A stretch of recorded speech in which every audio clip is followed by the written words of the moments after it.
जय माता दी सभी को। तो कल है महानवमी और नवमी के इस दिन इस विधि से करें माँ सिद्धिदात्री की पूजा। तो चलिए जानते हैं।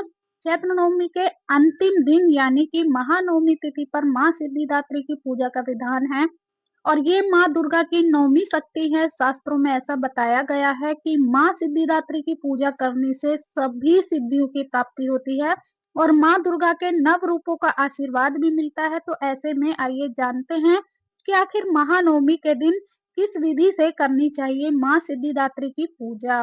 तो पूजा सामग्री में क्या क्या वस्तुएं प्रयोग करनी चाहिए और कैसा है माता का स्वरूप, चलिए जानते हैं। माँ सिद्धिदात्री का वाहन सिंह है और माँ का जो आसन है वो कमल पुष्प है।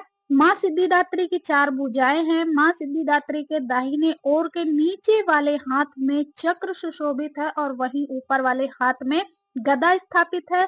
साथ ही बाईं ओर के नीचे वाले हाथ में शंख है और ऊपर वाले हाथ में कमल का फूल मौजूद है। तो माँ सिद्धिदात्री माँ सरस्वती का एक ही स्वरूप है। माँ सिद्धिदात्री की पूजन सामग्री जानते हैं। माँ को बैंगनी और लाल रंग बहुत प्रिय है।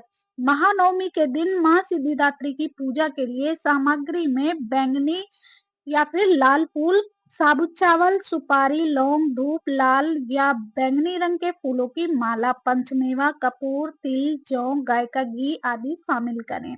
इसके अलावा महानवमी के दिन कन्या पूजन किया जाता है। तो ऐसे में इसकी जो सामग्री भी जैसे गंगा जल, पैर साफ करने के लिए कपड़ा, रोली, अक्षत, कलावा, पुष्प, चुनरी, फल, मिठाई आदि घर ले आए। कन्या भोज के लिए हलवा, चना, पूरी बनाएं।